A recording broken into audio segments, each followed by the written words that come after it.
পুরুষ জাতির জন্য এখন সুসংবাদ, কারণ নারী নির্যাতনের মামলা এখন আর সহজ নয়। বিস্তারিত এই বোনটার মুখ থেকে শুনুন। সেটি নতুন নিয়ম আইন বলতে পারেন, এই তো কিছুদিন আগে প্রচলিত হয়েছে। সেটি কি, আগে স্বামী স্ত্রীর মধ্যে সামান্য ঝগড়াঝাটি হলেই মেয়েটি জানতো যে নারী এবং শিশু নির্যাতন নামক একটি মামলা করা যাবে, যৌতুকের মামলা করা যাবে, যে কোনো একটি মামলা করে পুরুষটাকে অনেক বেশি ফাঁসানো যাবে, হেনস্থা করা যাবে। খুব সহজেই থানাতে গেলেই মামলাটা পুলিশ নিয়ে নিত। কিন্তু নতুন যে আইনটি হয়েছে বা নতুন যে বিষয়টি এসেছে সেটি হচ্ছে, এখন থেকে কোনো নারী আর পুরুষের বিরুদ্ধে সরাসরি কোনো মামলা বা হেনস্থা করতে পারবে না। অবশ্যই তাকে প্রমাণ করতে হবে যে হ্যাঁ, ওই পুরুষটি আসলেই দোষী। মামলার ক্ষেত্রে কিন্তু আপনার শাস্তি তো পরের ব্যাপার, বা মামলা হয়ে তারপরে বিচারিক কাজ তো অনেক পরের ব্যাপার।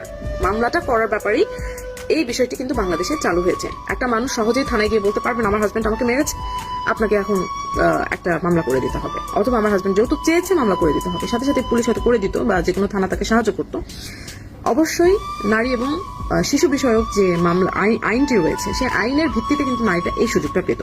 ডেফিনেটলি ওই আইনটা আছে এবং কার্যকরী হবে, তবে সেটা লিগেল হতে হবে, কার্যকর ভাবে হতে হবে, এবং ওই পুরুষটি সত্যিকার অর্থে অপরাধী প্রমাণিত হতে হবে।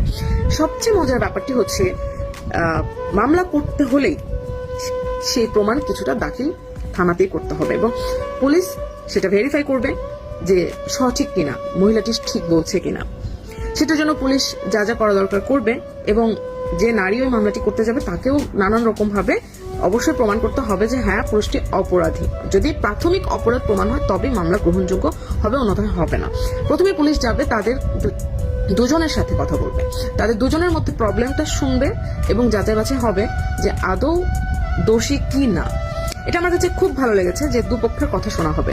আগে তো এক পক্ষ এসে কথা বলতো, মামলা টুকে দিত, আর এখন কি হবে, দুপক্ষের মধ্যে সমঝোতার জন্য পুলিশ নিজে থানা থেকে নিজে চেষ্টা করবে, তারপর একটি মামলা গ্রহণযোগ্য হবে। এই ইনফরমেশনটা নতুন, তবে অনেকেই জানে না। আমি জানতে পেরেছি জন্য আপনাদের মাঝে বিষয়টি জানালাম, এবং আমি জানি এটা অনেক বেশি একটা সচেতনতামূলক একটি ব্যাপার, যেটা সবার জানাও দরকার।